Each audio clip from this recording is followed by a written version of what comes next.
Assalamualaikum warahmatullahi wabarakatuh. Salam sejahtera bagi kita semua. Shalom, Om Swastiastu, Namo Buddhaya, dan salam kebajikan. Perkenalkan, nama saya Rika Rina Yusia dengan NIM 220611020636 kelas 1B9. Tujuan saya membuat video ini adalah untuk memenuhi tugas pengantar manajemen yang diberikan oleh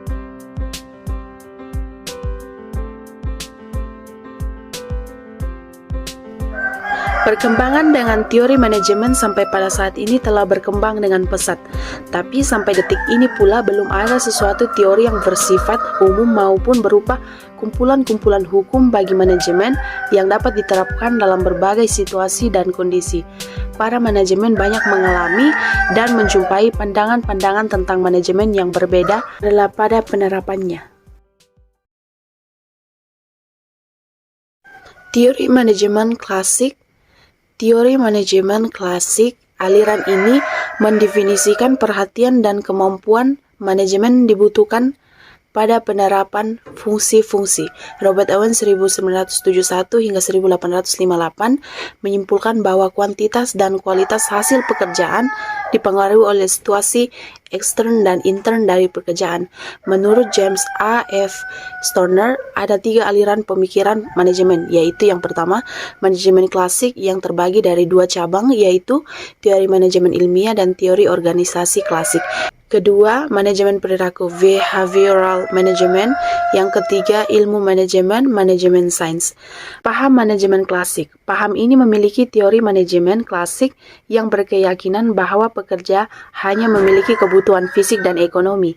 Teori ini tidak memperhitungkan kebutuhan sosial dan kepuasan kerja, tetapi sebaliknya menganjurkan spesialisasi tenaga kerja, kepemimpinan terpusat dan pengambilan keputusan, dan maksimalisasi keuntungan. Teori manajemen klasik dibentuk untuk merampingkan operasi, meningkatkan produktivitas, dan meningkatkan laba. Teori ini muncul pada akhir abad ke-19 dan menjadi terkenal pada paruh pertama abad ke-20, meskipun tidak secara luas diterapkan di zaman modern. Teori ini menawarkan beberapa prinsip yang tetap masih valid pada batas tertentu dalam manajemen bisnis kecil yang bergerak dalam bidang manufaktur. Henry Fayol 1941 hingga 1925, Fayol membagi operasi-operasi perusahaan menjadi 6 kegiatan yang tergantung satu dengan yang lain.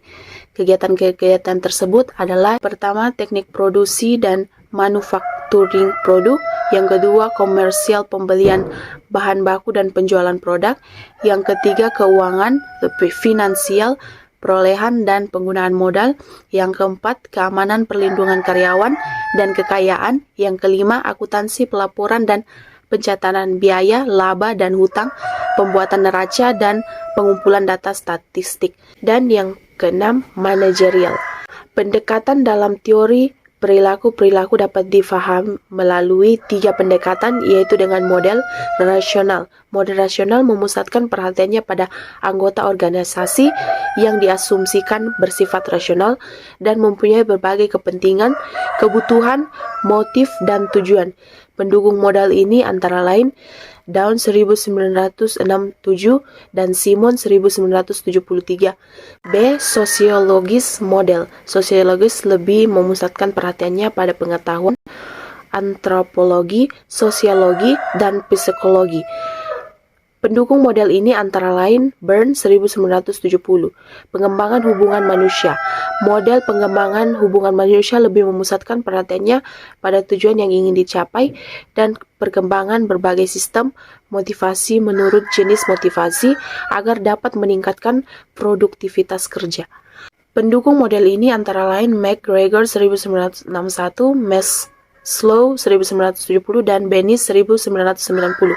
Teori perilaku merupakan pengembangan dari pendekatan hubungan manusiawi. Pendekatan ini memandang bahwa perilaku manusia dipengaruhi oleh sistem sosialnya.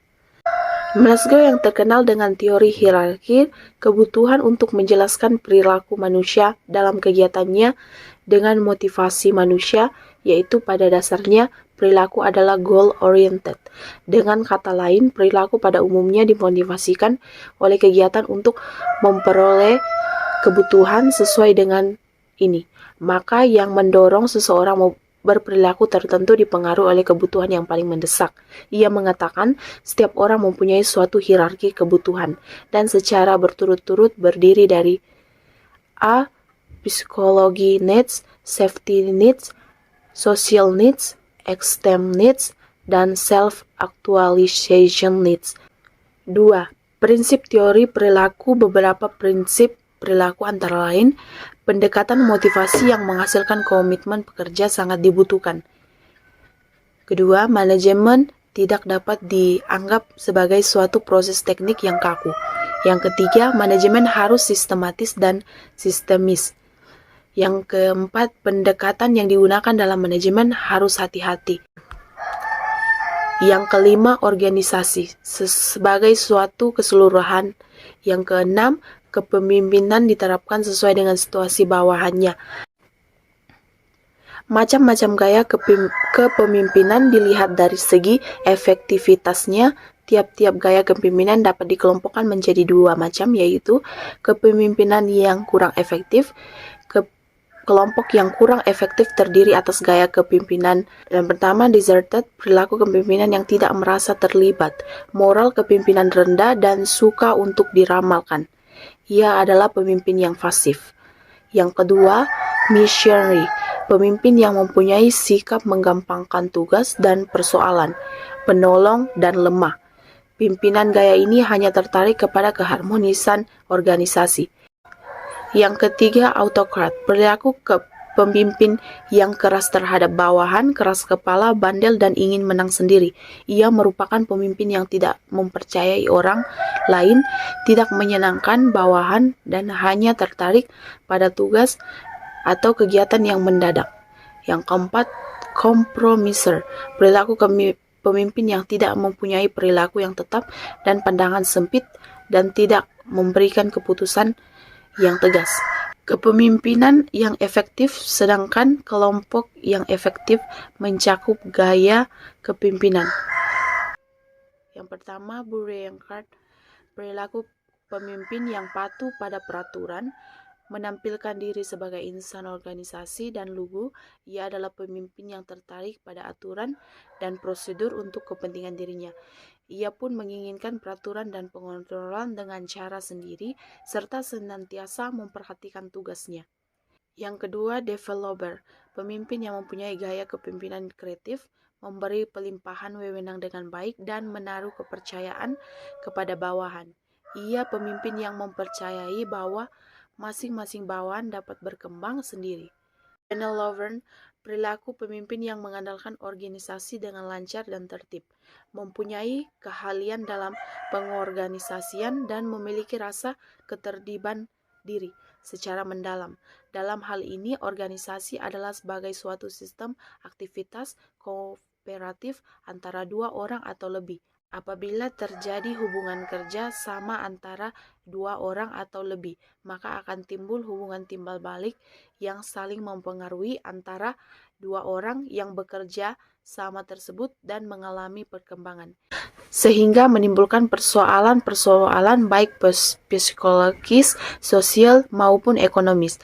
Kedua orang tersebut bersedia melaksanakan kerjasama yang kooperatif karena mereka menginginkan kepuasan dari adanya kerjasama tersebut. Sebagai akibat dari adanya kerjasama kooperatif tersebut, maka akan mendapat adanya tujuan bersama, yaitu tujuan organisasi, dan di samping itu terdapat pula tujuan pribadi dari para individu yang menjadi anggota organisasi itu. Oleh karena itu, memiliki kepentingan sendiri yang harus dipenuhi dari hasil kerjasama kooperatif antara anggota tersebut. Untuk menjaga adanya kesinambungan dari adanya kerjasama antara para anggota organisasi tersebut, maka organisasi harus memberikan imbalan kepada para individu tersebut. Dengan diberikannya imbalan tersebut, maka individu akan mempunyai kewajiban untuk memberikan sumbangan atau partisipasi kerja guna mencapai tujuan bersama atau tujuan organisasi tersebut. Dalam hal ini, perlu diperhatikan adanya keseimbangan antara imbalan yang diberikan oleh organisasi kepada individu anggota-anggotanya dengan besarnya sumbangan yang diberikan oleh para individu kepada organisasi. Pendekatan kontemporer. Teori manajemen kontemporer yaitu teori manajemen yang berkembang pada masa kini, di mana dalam teori manajemen itu ada yang mengatakan terdapat 3 pendekatan, diantaranya pendekatan sistem. Sistem berarti kumpulan bagian-bagian yang saling terkait, berfungsi secara bersama-sama untuk mencapai tujuan yang sama.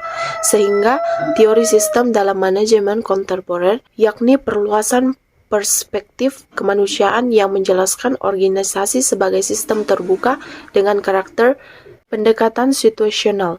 Pendekatan ini berasumsi bahwasanya penyelesaian persoalan organisasi yang berhasil dianggap bergantung pada identifikasi manajer atau variabel kunci mengenai persoalan yang dihadapi. Ketika manajer belajar untuk mengidentifikasi pola dan karakteristik organisasi, maka mereka dapat menemukan solusi yang tepat dengan karakteristik tersebut. Hal ini bisa dikatakan pula bahwasanya dibutuhkannya teknik manajemen yang berbeda untuk organisasi dengan kondisi, waktu, dan situasi yang berbeda. Sedangkan fenomena organisasi yang muncul dalam pola logis, manajer menyusun dan menerapkan respon yang serupa untuk jenis masalah yang sama.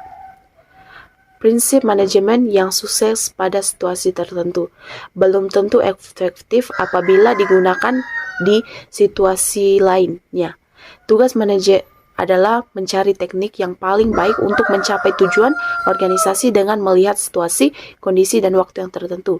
Yang ketiga, pendekatan hubungan manusia. Human relation berarti berkaitan dengan hubungan antara manusia. Pendekatan ini melihat bahwa manusia merupakan makhluk yang emosional, intuitif, dan kreatif, sehingga konsep ini memfokuskan pada pengelolaan organisasi secara keseluruhan untuk memberikan kualitas kepada pelanggan. Dalam hal ini ditekankan pada kontrol kualitas yang mengarah pada pendekatan yang menekankan keterlibatan karyawan dalam pencegahan masalah kualitas. Dalam pendekatan hubungan manusia baru ini dikenal pola TQM, Total Quality Management, yaitu sebuah konsep yang memfokuskan pada pengelolaan organisasi secara keseluruhan untuk memberikan kualitas kepada pelanggan. 4 elemen penting TQM adalah keterlibatan pelanggan, fokus kepada pelanggan, penentuan acuan, serta perbaikan terus-menerus. 4. Perkembangan manajemen di masa mendatang. Perkembangan teori manajemen di masa mendatang. Ada 5 kemungkinan arah perkembangan teori manajemen di masa mendatang, yaitu yang pertama, dominan, yaitu di mana salah satu dari aliran utama dapat muncul sebagai yang paling berguna. Yang kedua, divergence, yaitu di mana setiap aliran berkembang melalui jalurnya sendiri. Yang ketiga, convergence, yaitu di mana aliran-aliran dapat menjadi sepaham dengan batasan-batasan di antara mereka cenderung kabur. Yang keempat, sintesa, yaitu di mana masing-masing aliran berintegrasi. Yang kelima, proliferation, yaitu di mana ada kemungkinan muncul lebih banyak aliran lagi. Sejak adanya industri di Inggris, telah muncul berbagai teori dari aliran manajemen yang dikenal. Dari sekian banyak teori atau aliran manajemen yang ada, terdapat 3 teori atau aliran besar yang mempengaruhi manajemen. Teori atau aliran manajemen tersebut adalah yang pertama, aliran manajemen klasik. Aliran manajemen klasik dapat dibedakan menjadi teori manajemen ilmiah yang dalam buku-buku literatur manajemen ilmiah sering diartikan berbeda, yaitu yang pertama, manajemen ilmiah merupakan penerapan metode ilmiah pada studi, analisis, dan pemecahan masalah-masalah organisasi. Sedangkan yang kedua, manajemen ilmiah adalah seperangkat mekanisme atau teknik-teknik untuk meningkatkan efisiensi kerja organisasi. Teori organisasi klasik yang menurut Henry Fayol, suatu manajemen mempunyai 5 unsur, yaitu perencanaan, perorganisasian, pemberian perintah, pengkoordinasian, dan pengawasan. Yang kedua, aliran hubungan manusiawi, aliran neoklasik. Aliran hubungan manusiawi muncul karena adanya rasa ketidakpuasan terhadap aliran manajemen klasik dan teori organisasi klasik. Yang ketiga, aliran manajemen modern. Aliran manajemen modern dikenal juga sebagai aliran kuantitatif. Aliran ini berkembang melalui pengembangan dari aliran hubungan manusiawi dan dibangun atas dasar manajemen ilmiah. Seiring dengan kemajuan dan perkembangan zaman, diyakini bahwa teori atau aliran manajemen akan terus berkembang. Akan muncul suatu teori atau aliran manajemen yang baru, dianggap dapat mewakili kebutuhan akan efektivitas dan efisiensi dalam kegiatan suatu organisasi atau perusahaan.